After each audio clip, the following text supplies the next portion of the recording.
Yo, salut tout le monde, c'est Gata Volgar, j'espère que vous allez bien, moi pour ma part je vais plutôt bien, j'espère que vous avez passé une bonne journée, j'espère aussi que vous avez passé un très bon week-end. Aujourd'hui on se retrouve pour une nouvelle vidéo, donc on se retrouve pour le débrief du match Manchester United-Bournemouth, match qui comptait pour la 33e journée de Première Ligue, victoire de Manchester United, carton plein des hommes d'Ole Gunnar Solskjaer sur le score de 5-2, pourtant c'était mal parti avec l'ouverture du score signé Stanislas pour les visiteurs, égalisation à la 29e signé Mason Greenwood, 35e but de Marcus Rashford sur penalty, 45e but d'Anthony Martial, ensuite 49e but de Joshua King sur penalty pour Bournemouth, et ensuite le 4e but pour Manchester United à la 54e signé Mason Greenwood, et à la 59e c'est Bruno Fernandes qui vient clore le spectacle. Et grâce à cette victoire, Manchester United reste à la 5e place, mais ne perd pas le fil, voilà, et garde toujours la course, voilà, donc on est toujours en lice pour la Ligue des Champions, voilà, donc on est toujours dans la course, voilà, pour la qualification pour la prochaine Ligue des Champions. Donc voilà, notre objectif c'est bien évidemment ça, et là on perd pas le fil, c'est le plus important. Donc voilà, avec cette victoire, Manchester United qui reste 5e à 2 points de Chelsea 4e et à 3 points de Leicester 3e, voilà, donc on perd pas le fil, il faut absolument rien lâcher, voilà, donc il faut continuer sur ce rythme-là, et on aura peut-être une chance de dépasser Chelsea, et voire même dépasser Leicester. Voilà, donc pour en revenir au match face à Bournemouth, pour débriefer un petit peu ces 90 minutes, ce match absolument fada, quoi, on va dire ça comme ça, un match de fada, un match de cinglé, parce que on va pas se mentir les gars, c'était un match de fou, sérieux. J'ai regardé le match, je me suis dit mais attends, il s'est passé quoi là? C'était quoi ce match? C'est un match de science-fiction, c'est pas possible. Attends, t'es mené 1-0, tu gagnes à la mi-temps, il y a 3-1, au final 4-1, 4-2, tu sais fait plus, ouais, j'étais passé dans tous mes états. Un coup j'étais déçu, un coup j'étais content, un coup j'étais heureux, j'étais passé dans tous mes états. Voilà, j'ai explosé de joie, j'étais déçu, j'ai crié, je vous jure les gars, j'étais passé dans tous mes états, quoi. Ce match-là, c'était un match où avec un ascenseur d'émotion. Voilà, sur une échelle de 1 à 10, voilà, j'étais passé dans tous mes états. Voilà, sur une échelle de 1 à 10, j'étais à 7-8 au niveau de mes émotions. Là. Voilà, c'était un match de fou.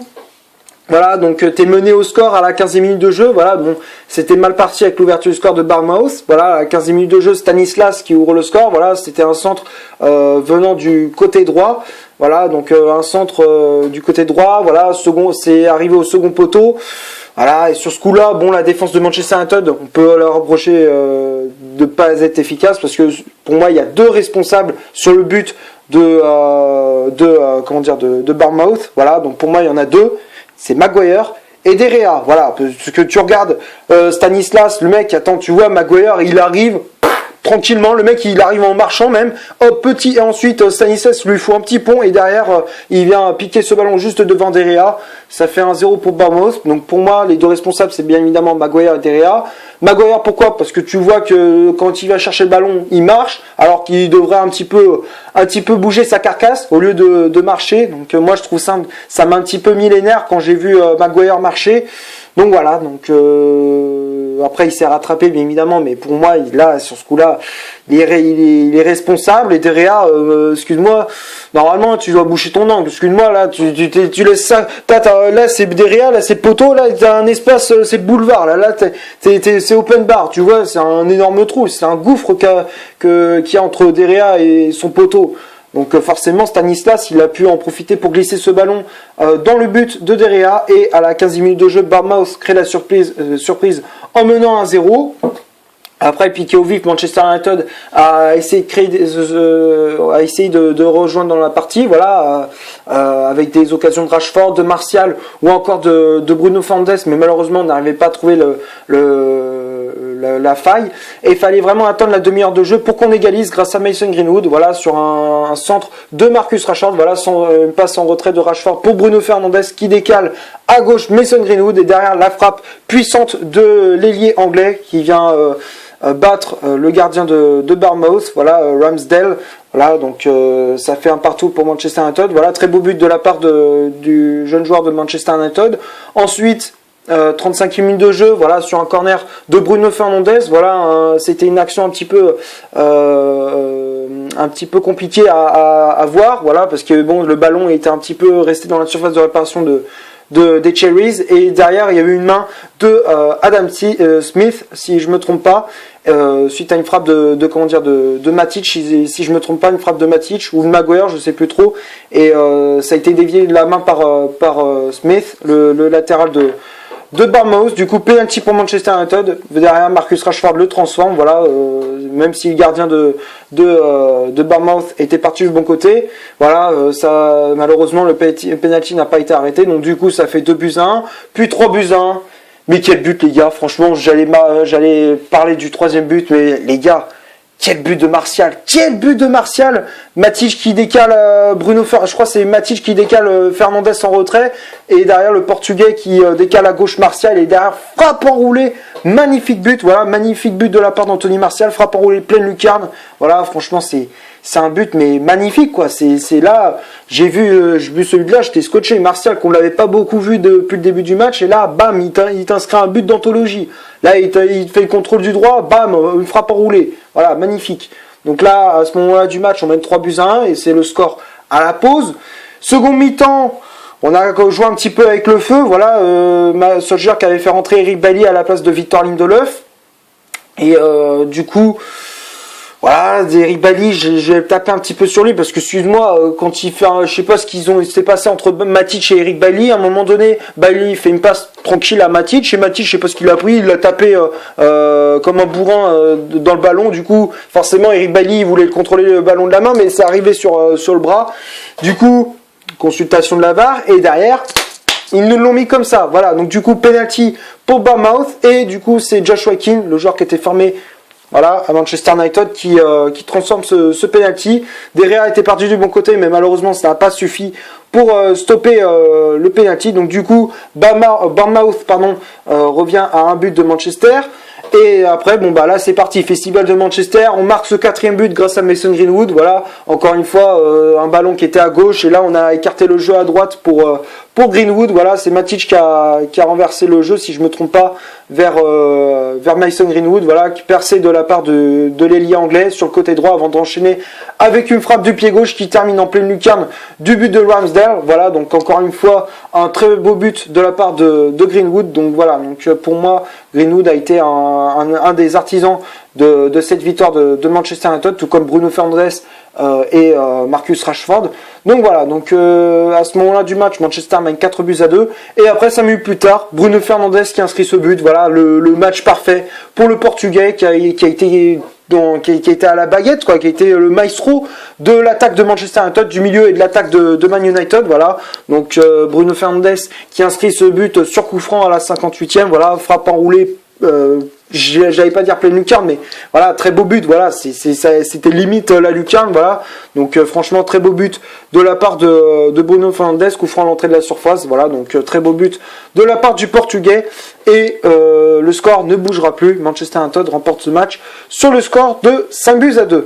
Voilà, donc on va passer maintenant à la composition d'équipe que Ole Gunnar Solskjaer a alignée. Voilà, donc c'est la même équipe que contre Brighton lors du match précédent. 4-2-3-1 avec David De Gea dans les buts de Manchester United. Charnière central, Harry Maguire associé à Victor Lindelof. Les latéraux, Wan-Bissaka à droite, Luke Shaw à gauche. Matic et Pogba au milieu de terrain. Bruno Fernandes en numéro 10. Les ailiers, Greenwood à droite, Rashford à gauche. Et en numéro 9, en poste d'attaquant, c'était Anthony Martial. Après, j'allais oublier les remplaçants qui était entré en jeu. Il y avait Bailly qui était entré en jeu à la place de Lindelof, Mata à la place de Marcus Rashford, Fred à la place de Nemanja Matic, Ighalo à la place de Martial, et Daniel James à la place de Mason Greenwood. Voilà pour la composition d'équipe. Voilà, donc pas de changement. Voilà, on n'a pas changé de 11 du côté de Manchester United. Voilà, donc on a gardé le même 11 que contre Brighton. Donc voilà, donc il y a eu les mêmes joueurs, ça a été la même tactique, les mêmes consignes du coach. Voilà, donc rien n'a changé, et c'était un match plutôt content. Voilà, je suis satisfait du résultat, même si bon voilà, défensivement c'est assez, on peut critiquer encore la défense de Manchester United sur ce match-là. Ils n'ont pas été efficaces à 100%, contrairement au match contre Brighton où je les ai trouvés très solides. Là, sur le coup, bon, un petit coup de mou de la part de la défense de Man United. Donc voilà. Bref, on va passer maintenant aux statistiques de cette vidéo. Donc on va commencer par celle de Manchester United. Les Red Devils, c'est 70% de possession balle, 8 corners, 14 tirs au total, donc 10 tirs cadrés, donc 4 buts, 4 positions dans le jeu et 3 fautes commises. Donc tout ça c'est du côté de Manchester United. Et du côté de Bournemouth, c'est 30% de possession balle, 3 corners, 5 tirs au total, donc 3 tirs cadrés, donc 2 buts, 4 positions dans leur jeu et 12 fautes commises. Donc tout ça c'est du côté des Cherries. Voilà pour les statistiques, j'ai pas grand chose à dire, hormis que ça représente bien la physionomie de ce match. Match assez équilibré, on va dire ça comme ça, voilà, pas en termes de tirs mais en termes d'occasion, c'est vrai que ça a été assez équilibré, mais après Manchester United a été un peu plus réaliste, voilà, un peu plus tranchant devant le but que Bournemouth, donc voilà, donc du coup c'est Manchester United qui a dominé de la tête et des épaules cette rencontre.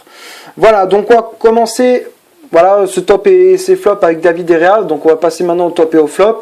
Voilà, De Gea, bon, match moyen, voilà, voire même médiocre de la part de David De Gea, pas très rassurant. Voilà, pour moi c'est le petit point, le petit bémol, le petit point noir durant cette rencontre.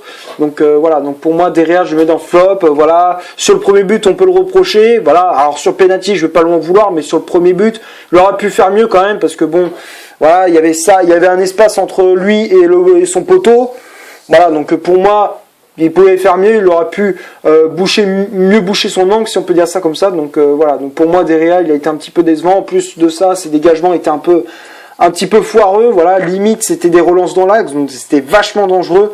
On aurait pu s'encaisser bien plus que ça. Donc heureusement que derrière on a quand même resserré les boulons. Donc voilà, donc heureusement qu'on a été un peu plus solide en seconde mi-temps qu'en première. Donc voilà, donc pour moi De Gea il était un petit peu responsable du flop de la défense de Manchester United. Donc voilà, donc pour moi De Gea je mets dans le flop. Ensuite l'achat en centrale Maguire, Lindelof. Alors c'est vrai que les deux je peux en vouloir un petit peu sur le premier but, mais après bon voilà, en second mi-temps ils ont un petit peu resserré le boulon, ça a été un peu mieux, voilà, donc pour moi Maguire et Lindelof je le mettrais dans le top. Voilà, Maguire, même si bon on peut le critiquer sur le premier but, mais hormis ça il a harcelé les boulons. Voilà, Lindelof, bon même si en second mi-temps il a été sur le banc, voilà, il a laissé sa place à Eric Bailly. Donc voilà, donc pour moi Victor Lindelof il a quand même fait une bonne première mi-temps, donc hormis ce but encaissé. Donc voilà, donc dans l'ensemble Lindelof a fait un bon match, donc pour moi je mettrais dans le top, tout comme Harry Maguire, même si je peux lui en vouloir sur le premier but, mais bon voilà, ça c'est un petit détail. Ensuite les latéraux, Luke Shaw et Wan-Bissaka, les deux je les mets dans le top. Wan-Bissaka qui avait fait encore une prestation très bonne. Voilà, sur son côté il y avait quasiment personne qui passait. Voilà, donc il a mis de l'agressivité, de l'envie, offensivement il a apporté avec de très bons centres, même si quelquefois il y avait des déchets techniques, je vais y arriver, techniques. Voilà, hormis ça, ça a été plutôt une bonne prestation de la part de Wan-Bissaka, donc pour moi je mets dans le top. Luke Shaw pareil, voilà, de son côté ça a été plutôt bon aussi, il a été plutôt convaincant, donc pour moi Luke Shaw je mets dans le top. Ensuite, le milieu de terrain, Pogba et Matic, franchement, les deux, ils font un très beau duo au milieu de terrain. Voilà, comme j'avais dit précédemment, mais là, je me répète, je sais. Mais voilà, ils font un très beau duo. Voilà, au milieu de terrain, il y a de l'envie, de l'agressivité quand il faut récupérer le ballon. Voilà, à chaque fois, Matic va au charbon pour récupérer le ballon au milieu de terrain. Et ça a payé. À chaque fois, c'est quasiment un but. Voilà, une occasion de but. Voilà, Matic qui a été auteur, je crois, de 2 passes décisives sur le but de Greenwood. Voilà, enfin, sur le premier but de Greenwood et quasiment sur le but d'Anthony Martial, même si c'est Bruno Fernandes. Mais voilà, c'était, on peut dire, c'était un petit peu l'artisan aussi de cette victoire de Manchester United. Donc voilà, donc pour moi, Matic, je mets dans le top. Pogba aussi. Match assez correct de la part de Pogba, qui a été très bon aussi au milieu de terrain, à peu près la même prestation que Matic. Donc pour moi, Matic et Pogba, les deux, je les mets dans le top. Ensuite, Rashford et Greenwood, les deux, ils étaient en forme, voilà, ils étaient en feu complet. Voilà, Greenwood qui a inscrit un doublé, voilà, franchement, il est en pleine forme. Franchement, moi je trouve qu'il est plein de bourre, Mason Greenwood. Donc voilà, j'espère qu'il va continuer à le mettre titulaire. Donc voilà, donc pour moi Greenwood, je mets dans le top. Rashford aussi. Très bon match de la part de Marcus Rashford, même si contre Brighton, je l'avais un petit peu critiqué par rapport à son approximation par rapport à ses courses et ses prises de balles. Voilà, mais hormis ça, il a été très très bon. Voilà, dans ce match-là, il a été excellent. Donc pour moi, Rashford, je mets dans le top. Martial, bon, même si bon, en première mi-temps, on ne l'a pas trop vu, mais après, il a inscrit ce but d'anthologie. Mais bon, voilà, il a été très, très hormis ça, bon. Voilà, il a été encore un petit peu, comment dire, dans l'obscur, voilà, dans l'obscurité, un petit peu dans l'ombre, voilà, si on peut dire ça comme ça dans cette rencontre. Mais voilà, hormis ça, il a été plutôt bon. Voilà, le peu de fois qu'on l'a vu, il a été bon. Donc voilà, donc pour moi, Martial, je mets dans le top. Et les remplaçants, Bailly, James, Fred, Mata et Gallo. James, Fred, Mata et Gallo, je les mets dans le top parce qu'ils ont été bons. Voilà, ils ont fait une entrée plutôt convaincante, plutôt intéressante. Voilà, si on peut dire ça comme ça. Et Eric Bailly. Voilà, moi je terminerai par ce petit flop parce que pour moi Eric Bailly, bon, il est un petit peu coupable sur le deuxième but de Bournemouth. Voilà, donc pour moi il a commis cette main, même si bon Matic il a un peu mis en difficulté aussi, mais bon voilà, il est un petit peu coupable sur ce penalty commis.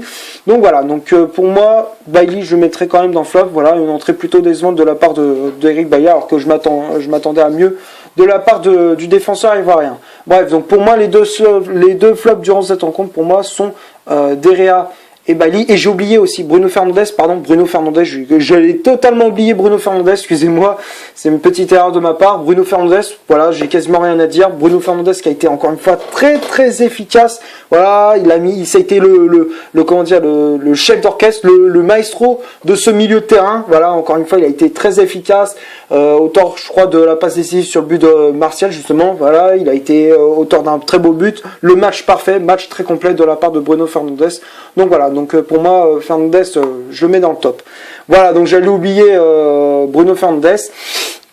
Et donc voilà, donc finalement on va terminer par ce joli top.